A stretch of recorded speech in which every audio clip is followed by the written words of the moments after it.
নমস্কাৰ ৰাইজ, গৰম বন্ধৰ আলহী আহিছে। ইফালে যোগাৰ কৰি থকা হৈছে, যিখিনি পাৰোঁ গেছত বনোৱা হৈছে, কিন্তু মাংসখিনি আমি সদায় জুইতে বনাওঁ। জুইত বনোৱা মাংসৰ সোৱাদটো আচলতে বেলেগে হয়।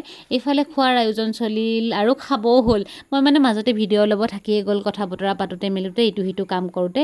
খাই বৈ লৈ আমি আটায়ে ওলালোঁ যাবলৈ কৰদৈ ৰিজৰ্টলৈ বুলি। আজি আমাৰ ঘৰলৈ আহিছিল মোৰ মাহী, অৰ্থাৎ মাৰ খুৰাৰ ছোৱালী, মাৰ ভণ্টি। তেওঁলোক যিহেতু কৰ্মসূত্ৰে বেলেগ বেলেগ ঠাইত থাকে, ঘৰ ওচৰত হ'লেও সেইকাৰণে লগ পোৱা নহয়েই প্ৰায়।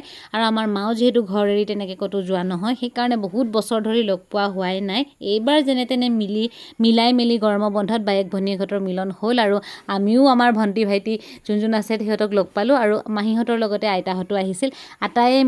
আটায়ে বনাই খুব ধুনীয়াকৈ মাছে মঙহে আমি এসাঁজ খালোঁ। তাৰপাছত ভাবিলোঁ যে তেওঁলোকক ৰিজৰ্টৰ পৰা অকণমান ফুৰাই আনৰ, অকণমানিকেইটা খেলিবও পাৰিব বুলি। সিহঁতে খুব ধুনীয়াকৈ খেলিবলৈ বুলি লৈছে।